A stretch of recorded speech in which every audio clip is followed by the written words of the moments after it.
Hello, beautiful people, and welcome to my channel. It is the Jalissa Joy, and today I have a special guest, Mr. Shawn Beach of Dope Junkyard. How you doing today, man? I'm doing good. I'm doing good. I'm honored to be here. So Yeah, I'm happy to have you. I'm so happy to have you. So let me tell the people. So what happened is I read his book, Dope Junkyard, Volume 1. And originally I was just going to do like a blog post about it. And I did do a blog post. Please check that out. That's going to be in the description.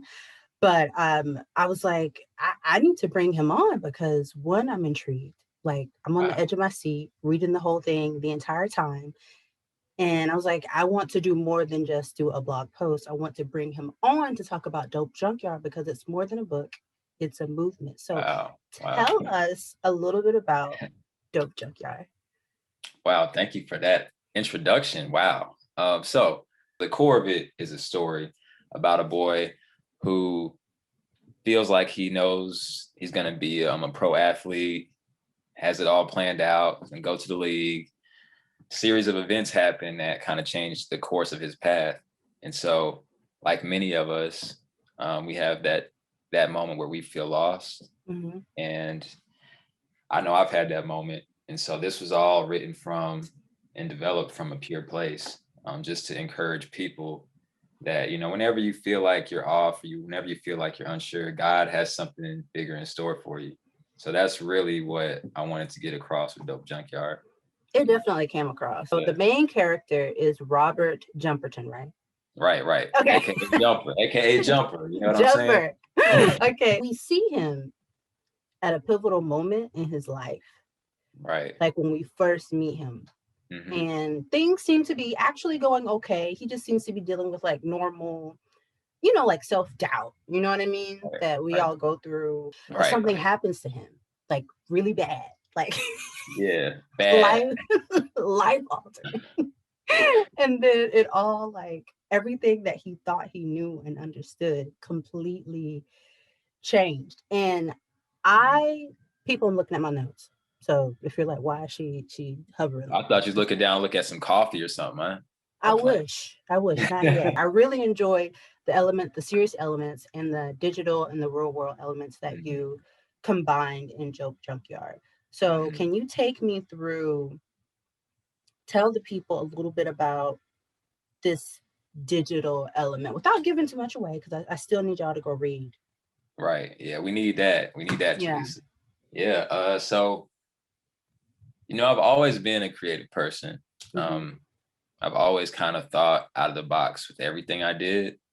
Even when I was little, I would play with toys and unconventional. Like, I had a cloth that I would use instead of, a real action figure. So I always saw what wasn't there. And even today, one of my mottos is, you have to see what isn't there.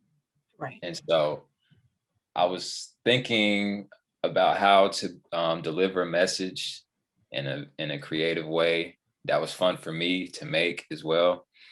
And I stumbled across a method of design where I even look different in this imaginative world than some of the other pieces in the same world. And I also got inspired. I saw the Spider-Man movie that came out, what was that, Hmm. 2 years ago? And I was like, wow, like this is the stuff I used to always envision as a kid, and now I see it in the movie. So that was inspiration as well. And just having fun. It didn't have to make sense. I just wanted to make something different. In the Yeah. book, he enters this new place, this new Mhm. land called Dope Junkyard. So many of the Right. elements that Shawn is talking about with, your imagination and finding like a way out or a way to Mhm. understand what's going on into your life. That's what Junkyard offers to Right. Robert. Right. And we, in volume 1, we don't actually see how it changes him, right? Right. You just see the start of, what's going to come. And Yes. there's so many more surprises in store. It's gonna be a journey for sure. This is like the warm up. Oh yeah. Oh yeah. Laying the foundation. So volume 1 is all about laying the foundation, learning who Robert is, learning about his background, And I'm feeling in volume 2, we'll get to learn about the different like lands and worlds in Dope Mhm. Junkyard. Right, Okay. right. Okay. And here's something that really touched me in Dope Junkyard. People, talk to people. Uh, so I want to go back to when we touched on like how Robert has been dealing with a lot of different things in his life and been unsure of Mhm, where he's going. So I know that you wanted to create something that spoke to that inside of all of us. mhm. What elements did you choose to include and why to convey that message? Good question. There's a lot of symbolism and metaphorical references of my life in the story. Mhm. The very serious thing that happened to Jumper in the story, in a way happened to me, not to that degree, but when you read the book or anyone who reads it or watches what's going on, there's the incident happened to me. Mhm. And not only that, but I've seen people in these situations who've had things figured out, or are you talking about athletes and get into injuries and then they lose their sense of purpose. Right. I felt like I lost, or I felt like I was the most unsure when I first got to college and things started to seem different for me. And while I thought I was gonna grow up and go to the league and from high school, things changed when I got to college. Right. And so Dope Junkyard is about when you find something that's bigger than yourself, you find a purpose in something bigger than yourself that God has for you. And Absolutely. a lot of those messages that I've been trying to get across is just like uh, we all have things in our life, and I wanted to make the story as relatable as possible for people because it's Mhm. told from a real place. There were moments in my life where I wanted to cry, and I did cry if I was comparing myself to things. We're in a world with social media, and everybody has everything figured out on the web. Right on the pictures, the Right, right. pictures. And so then you're looking at that like, man, I wish I had everything figured out. Like I feel like I'm Mhm. behind everyone else. And that's Mhm. really not the case. So all of this stuff, all these messages come from a real place. And I just want to give people hope when they watch this. Yeah, I touching on like crying, you Hmm. know, and this aspect of vulnerability. Hmm. People, I talk about this in my blog post. It's the healthy, socially normative masculinity for me, like in Dope Junkyard. That's what got me. And the reason why I call it socially normative is because it's heterosexual, like Hmm. but it's healthy. Hmm. And it's healthy because Robert is vulnerable. Like Yeah. we especially when you read it, like, and the reason why we're talking about reading and he's talking about when you see it, because it's also digital as well. He also turns the different chapters into visual representations on Hmm. YouTube. It's in the description if you like to watch instead of read. But That part. that part. So uh Robert is very vulnerable. Right. And when we read his story, or at least when I read it, I was like, oh my God, like I'm touched. Like, Wow. how's he going to get past these, like, things like breakups, and often we never get to see or hear in novels about like from a black man's perspective, how someone could be dealing with that. Usually it'll if they do deal with it, it's in like a negative way of like drugs, sex, more sex with like other people, and instead you don't get any of that. And I mean, I think there is a time and a place for that, but you don't see any of that Hmm. in your book. And it's like healthy ways to work through the Hmm. things that he has going on. So was that an active choice on your part, or was it just like, this is me? I'm like, these are like, how'd you do that? Yeah. Yo, the crazy part, Jalissa, is I didn't even realize that it was written like that until Mm-hmm. you said it to me. You know, I was just writing because that's me. Yeah. I was just that's stuff I've been through, in one way or the other. And so I think it is healthy to shine a light on that, that it's okay to be vulnerable, especially, you saying that there is a time and a place where we do shed light on just where it is necessary to shed light on the negative aspects that, us as Black people go through, of course. But there's Mhm. also a time and place for the uplifting and the vulnerable and, the good stuff that Black people go through, so Yeah. I didn't even really write it like that intentionally until you mentioned everything. And I'm like, wow, she's deeper than I am on, on, Listen, I will pick it apart. yeah, yeah. So I'm glad that came across. So I'm very thankful that it was written and it came across to you in that way. So, Yeah, absolutely. And going back to some of the actual events that you talked about. So, of course, Shawn and I had a prior conversation before mhm, this for you mhm, people.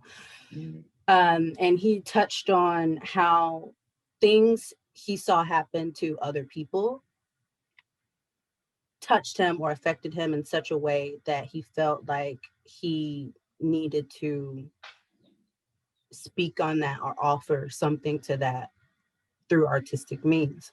Would you like to share some of those instances and how they made you feel and how they went into the development of Dope Junkyard? yeah, like I said, it was just God led me to this because a lot of things I didn't realize until after I wrote the book.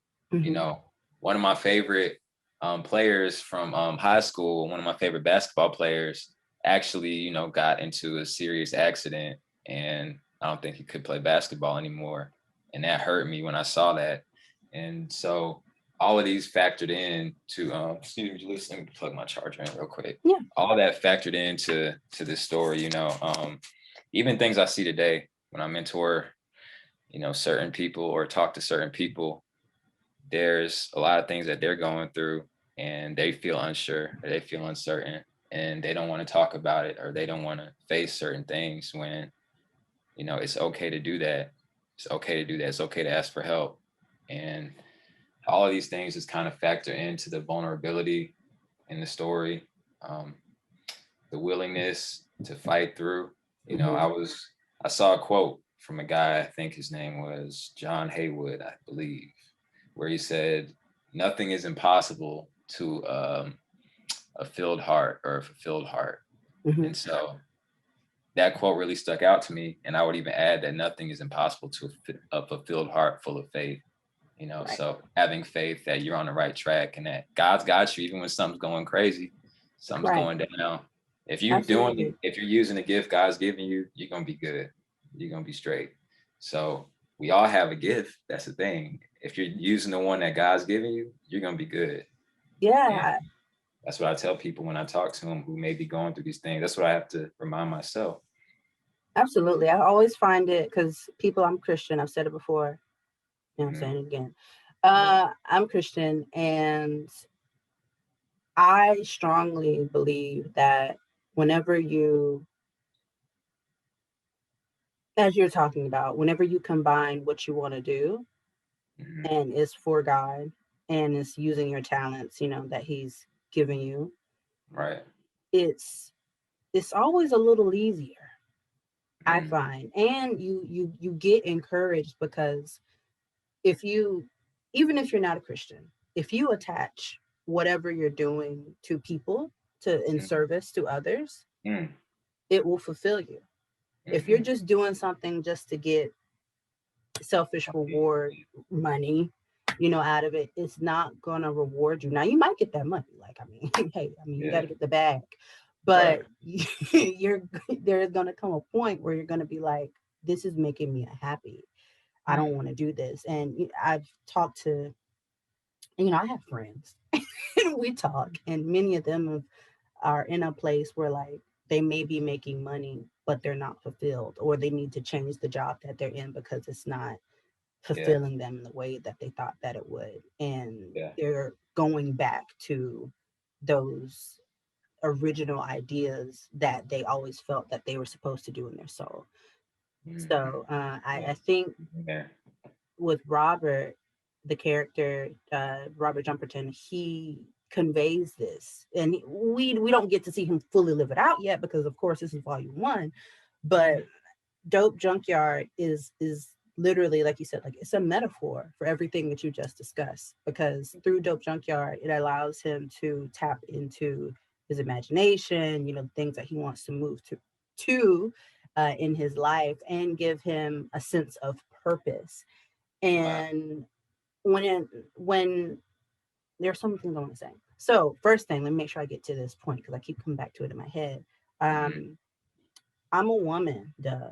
But I know some of the women out there that could be listening to this, they'll be like, okay, I mean, yes, I love this, yes, but like, girl, like this seems a little masculine. It is, but the vulnerability that Robert goes through will draw you in and keep you focused. And Right. his story is so compelling that it doesn't push you away if you're not a woman. Because I mean, straight up, I'm a theater kid. Sports. Mhm. Uh, Yeah. Shawn and I went to the same high school. He was I say, doing didn't you? sports. You ran track though. No, I didn't. You didn't run track. No, I swear you ran track. I did not. People, I did not run track. Sips tea. Not track. I did play golf though. Yeah, yeah. Okay, I that's a played. sport. I did play golf. I did that. But when it comes to at first glance, some of the things that Robert is going through, some, especially women, might be like, "Well, this doesn't Mhm. like resonate with me." Yes, it does. Yeah, Yes, for it sure. does. For sure. Yeah, yeah. Because what you were saying, you're so good at this, by the way, Jalissa. But what you Thank were you. saying, the traits, hey, this is just the beginning. So there's gonna be plenty of other characters that come, So Mhm. I'm not gonna say too much on that, but just look out for so many more characters to come. And B, what Jumper goes through can be felt by anybody. Right. Dope Junkyard is kind of like another metaphor here. It's like the crossroads. It's like that point when you're at the job you don't like, Hmm.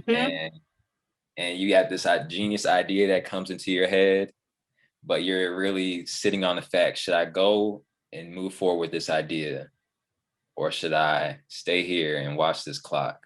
Should I take that leap of faith, or should I just stay in what's safe? That is the representation of Dope Junkyard. And that's the thing that I think we have all felt at one time or another. Some of us take that leap, and some of us are like, no, I'll just keep playing it safe for a little longer.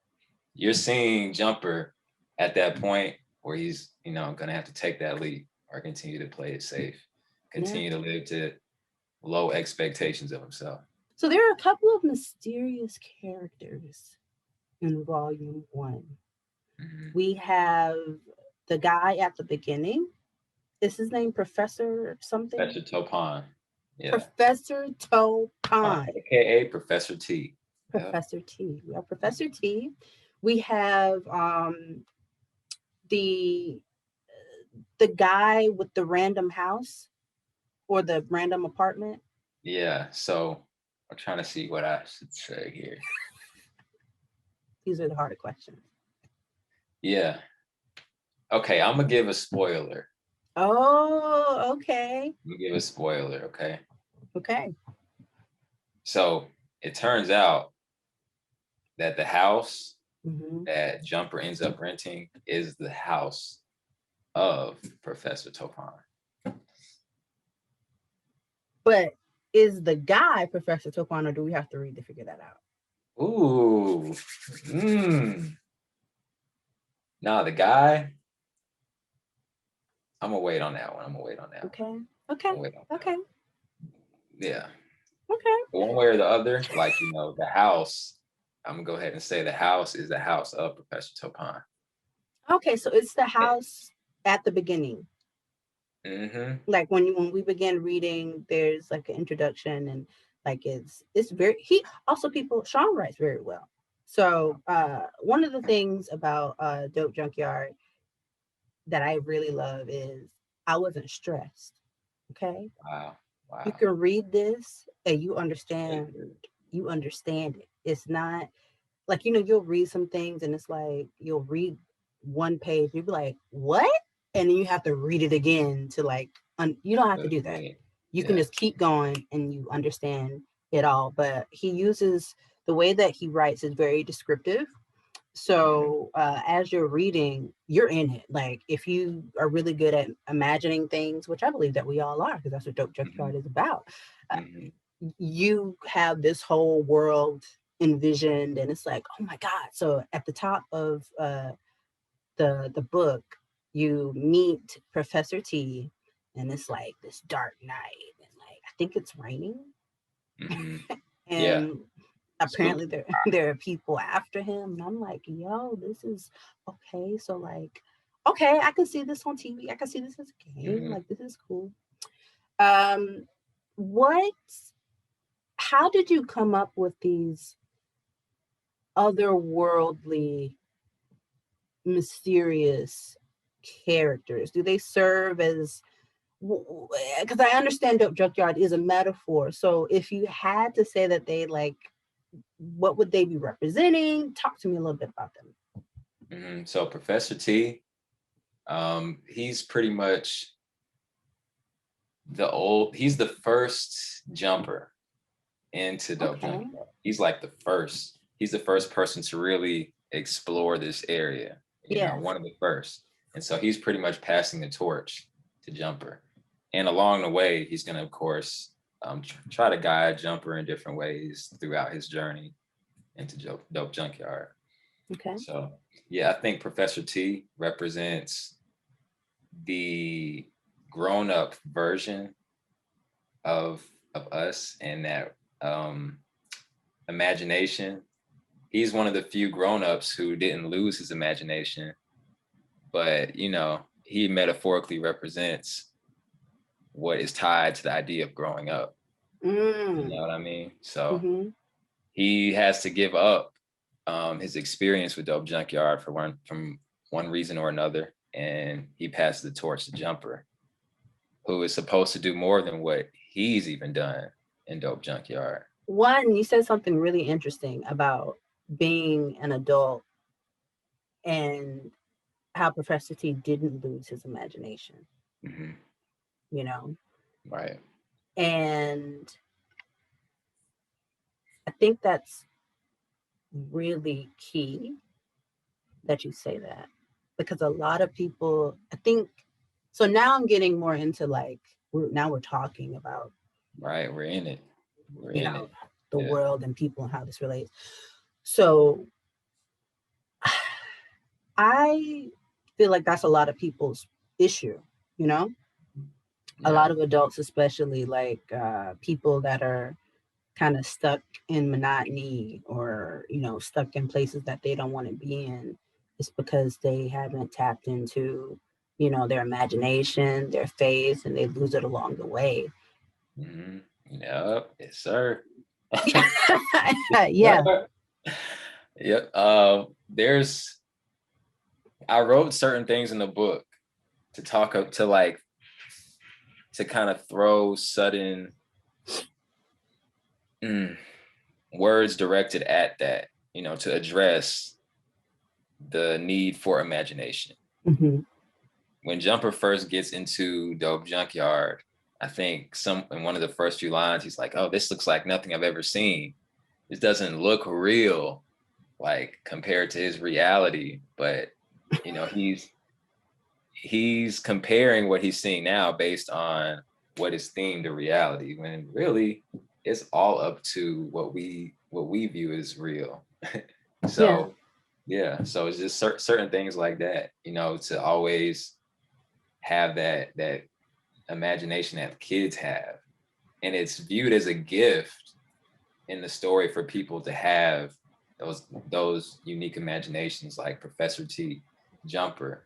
Jumper didn't even know that was in him until one thing leads to another, which means Hmm. we all have that childlike imagination, even if it's buried Exactly. deeper in some people than others. It's still there. Yeah, and you But need it. You need it, because yeah, that's like in what I do, like beyond the blog and the vlog, like Hmm. I have a master's in acting, and I'm going to be a professor teaching that as well. And a lot of times you find what usually blocks people in the work or the craft, as we call Hmm. it, is like they the one is vulnerability. That's one thing. The disconnect from being vulnerable, or the resistance to being vulnerable. And then also they have issues with their imagination, like Hmm. believing the circumstances. So Sure.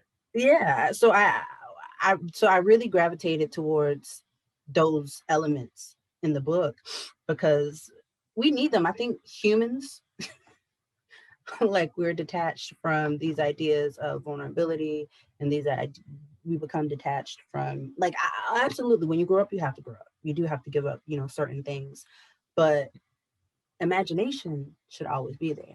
Yeah, like if you ask a kid what they want to be when they grow up, they're gonna give you the first thing on their mind, like the deepest, most powerful thing they can think of that they want to be. When you ask a 20-year-old or 24-year-old what they want to be, 30-year-old, you're gonna get a much different answer most of the time. The Hmm. reason for that is because, like you said, kids are vulnerable. Kids aren't scared. Now, when a kid goes outside and experiences the real world, experiences um, the safety net, Hmm. experiences the pain, anything, those things really affect somebody, and those things make you want to shield back what your actual dream is, shield back your imagination. Okay, at Yeah. first I thought this was possible, but now I think this is possible. So, Right. Right, it yeah. shifts you. And people, I think, sometimes don't really take into account how detrimental life experiences can be. So Jumperton, like, he gets an injury. Something happens and he gets injured. And I've been there, even though I'm not like an athlete in the same sort of a sense as he is. But the mental, like, battle that takes place when you can't move is Hmm. something else. Like, it's like I feel like you can only know it if you've been through it.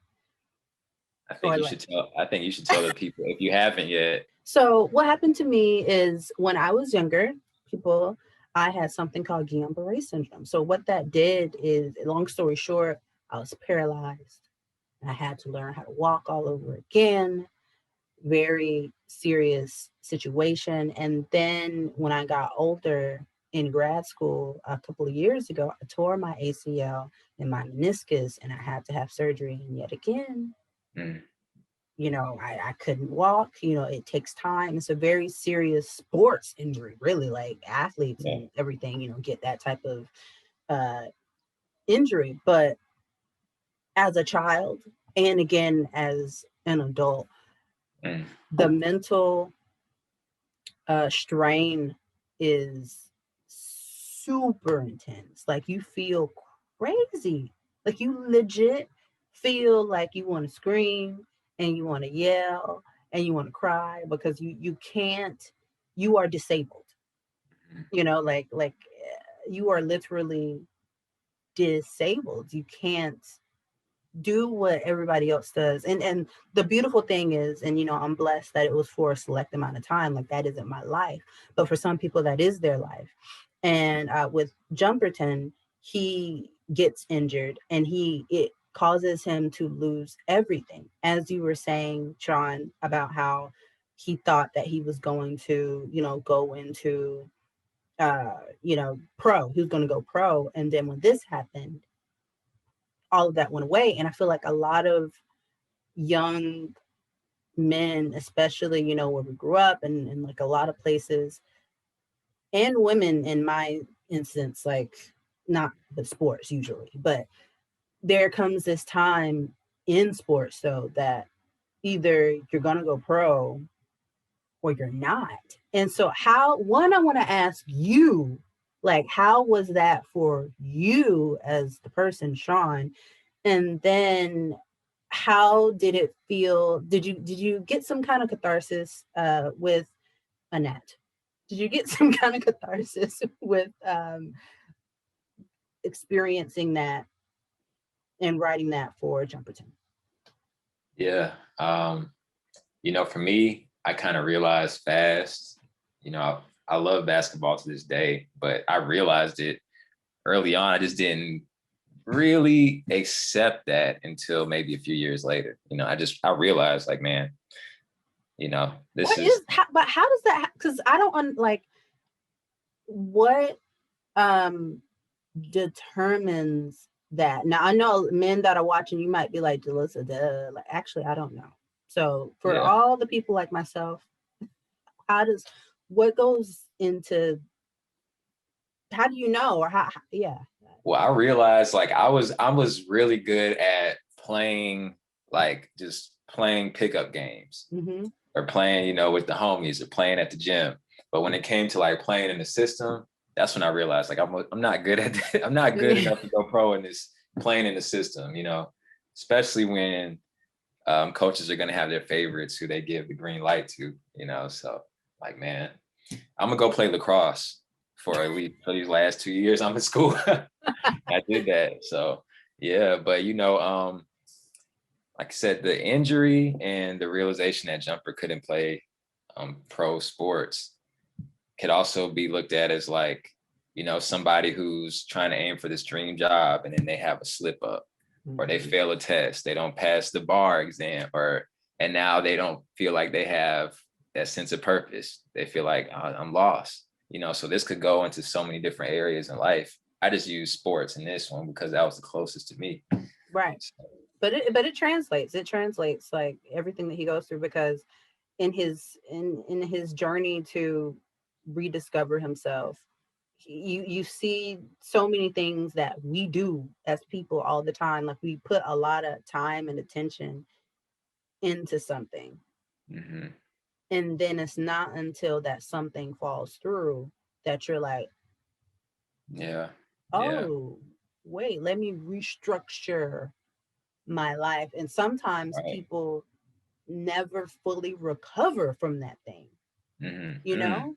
And that's what's like the realty. Like, a lot of people don't recover from high school, or from something that happened in college, or a breakup, or like Yeah. a fresh, like, they don't recover Mm-hmm. from these things. And I like that in Dope Junkyard we see Robert recovering. Like, oh, he gonna make it. Like, he's Mm-hmm. okay, he's gonna Right. make it. He's got the tools that he needs.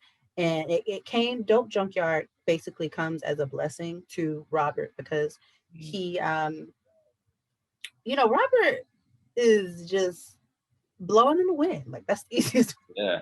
way Yeah. to it. Like, he's trying to, like, he alienated himself. A lot of people do that, from his friends, and really shut himself out, Mm. to because he felt like he was ashamed to talk to people, but at the same time he also didn't want to be asked questions, even though he did want to know how everyone was doing. It's just this mind Yeah. prison that he put himself into, that a lot of us put ourselves into too. There's people I know, without going too deep into it, that have tried to hold something in, because they put, and it's tougher to talk about, but they put, Mm-hmm. it's easy to put so much of yourself into the position. Like, you want to become your job, but really Mm-hmm. your job or what you do is just an extension of you.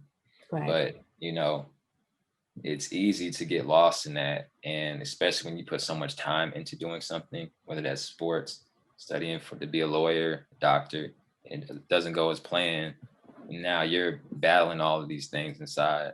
So yeah, I wanted to touch on that. Anybody seeing this, make sure you reach out to people. Don't alienate yourself, Right. get help That's, with things like that.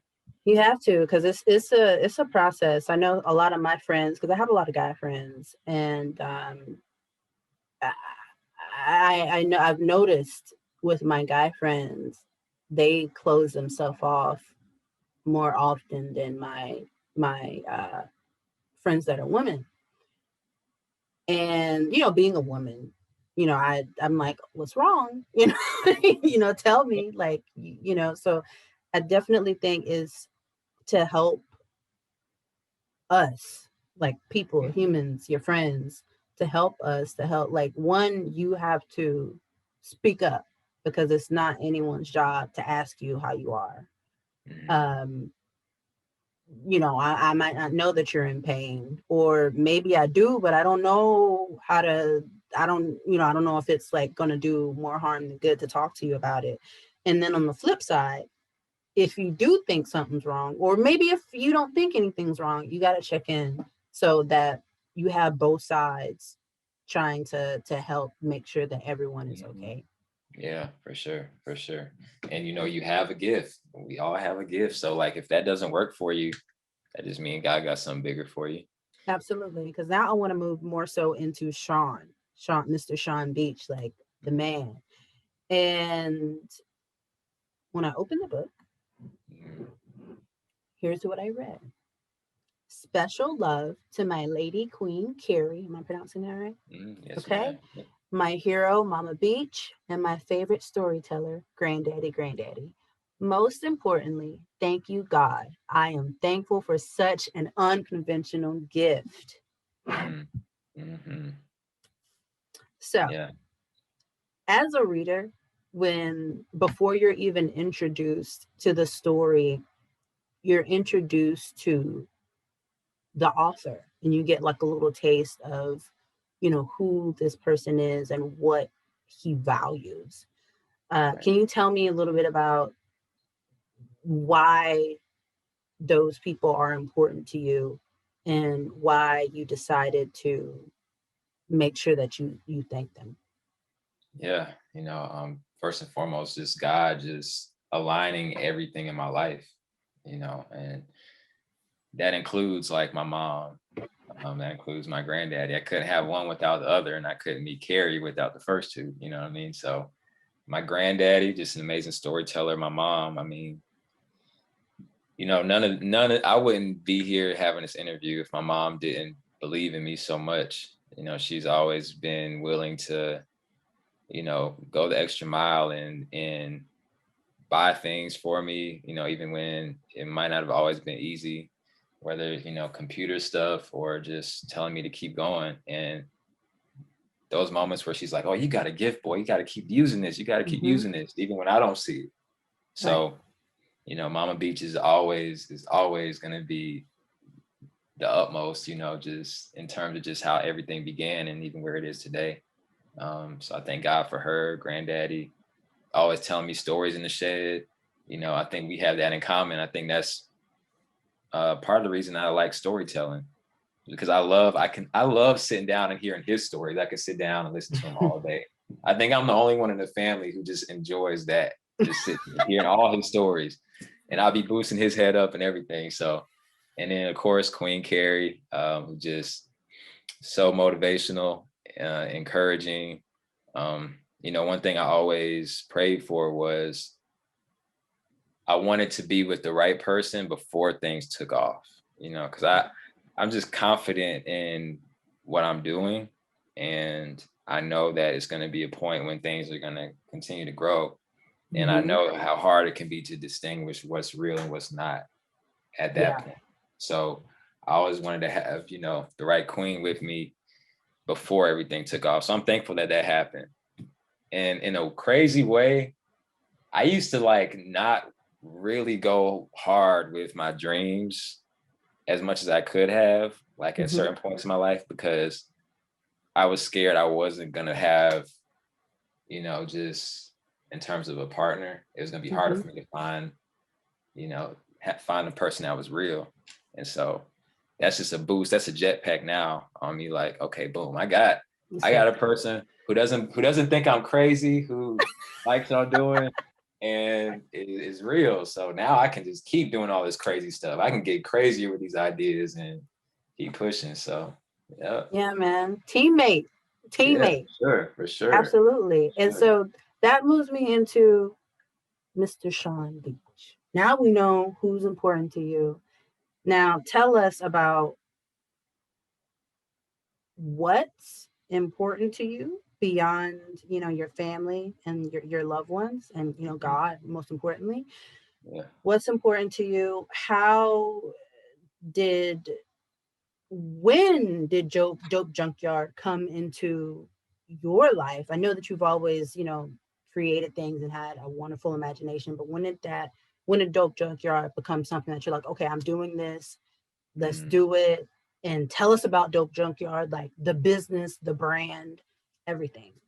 Yeah. Well, the core of it is just, I have a passion for imagination, and I always say Mhm. I'm a big kid. I'm always gonna be a big kid. So it came to me, was that freshman year of college, when I was unsure of a lot of things in my life. I was unsure of, man, do I even like college? I'm not near my friends as much.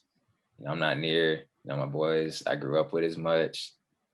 Just because I was in a dorm at that time that was crazy. I'm not going to say which dorm it was, but um, yeah, there was a lot of uncertainty in that time. And Yeah. so I think it was winter break or something like that, where, man, I was just laying down. I think I was home for winter break, and the idea of Junkyard came to my head. And then I was like, man, I got to add something to it that's like contradictory or controversial, or something to just add to it, give it some flavor. And I Hmm. was like, okay, what's my favorite word? Dope. So I just put dope in front of Junkyard, and boom, Dope Junkyard. And I always wanted it to kind of be what it is today. But back then, I really didn't have the resources and the tools. And YouTube wasn't like it was today. You know what I mean? I Hmm. couldn't find the information I was looking for. I would call around. I'm gonna get to that in a minute. And I couldn't find information. So I was like, I just got to get this out to people. I want people to start hearing Dope Junkyard, just hearing that term, hearing those Right. words. And how could I do that? So initially it was a thrift store. It was a thrift store initially, where I was just selling products that other people would put on the site.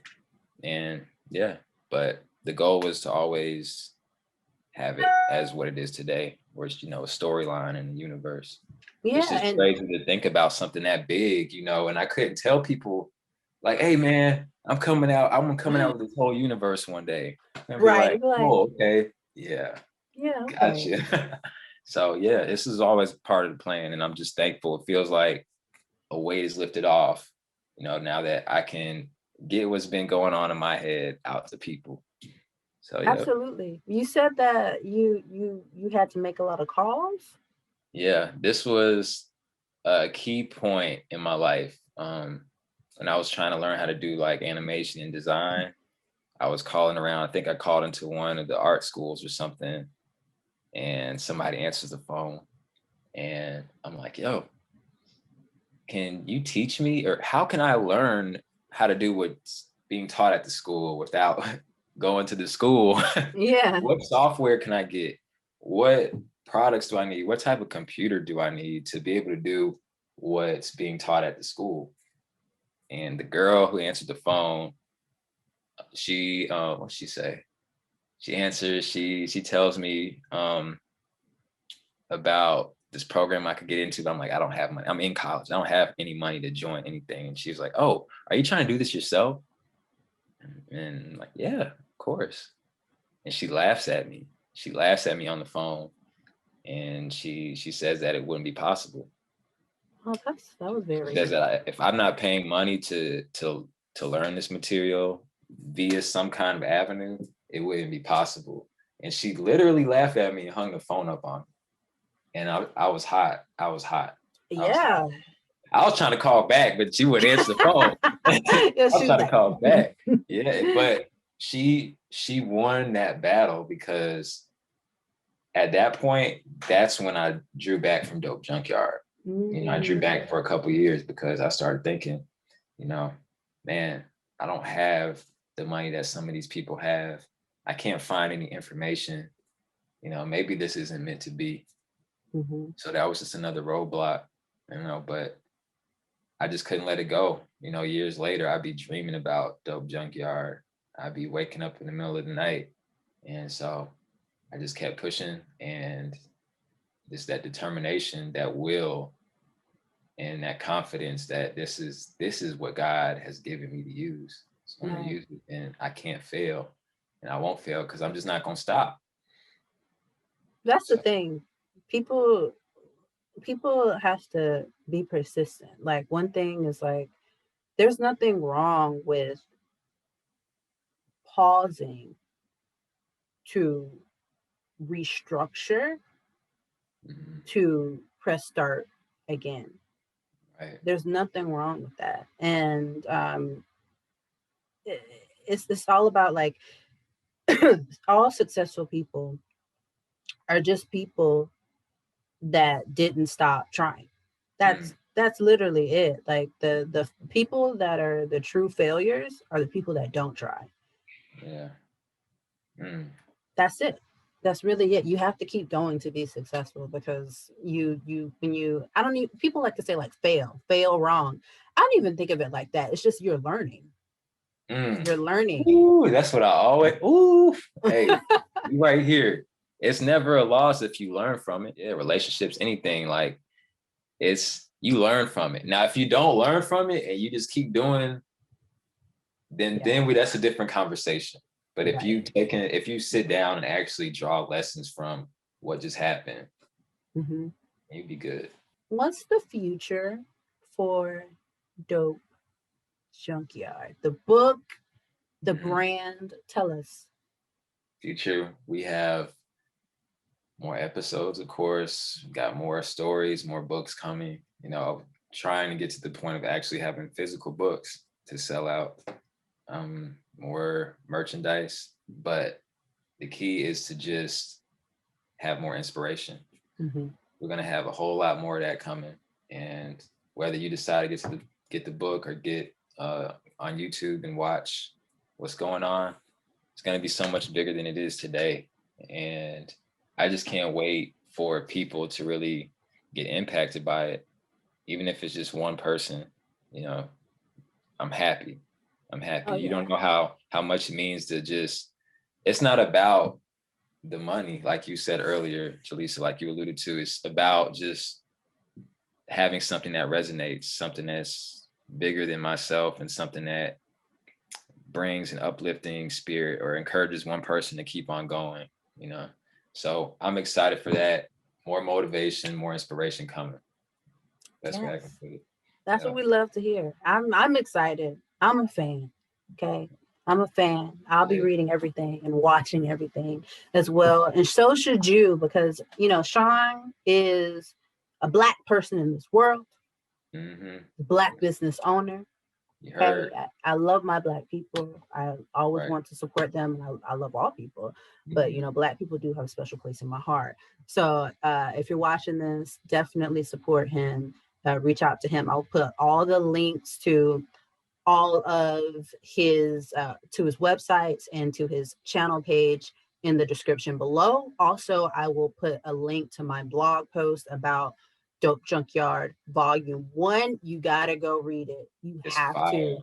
It is Yes. fire. Get your kids. Find your kids. Find Mm. your wife. Find them. Okay. Have them read this. Yeah. It's definitely a movement, and it's something that I feel like everyone should be honored to get behind. Shawn, thank you so much for joining me Yeah, today. thank you. This was amazing. This was amazing. Like you said, you're gifted at this. You're gifted at dissecting having conversations. The blog post is, I mean, my mom was blown away. Everybody. So I'm just thankful to be on this because I know this is going to be so much bigger than it even is today. I can't wait to see what you got in store. Thank you. I received that. Thank you so much. Thank you. And so, with that, people, Jalissa Joy out. Peace.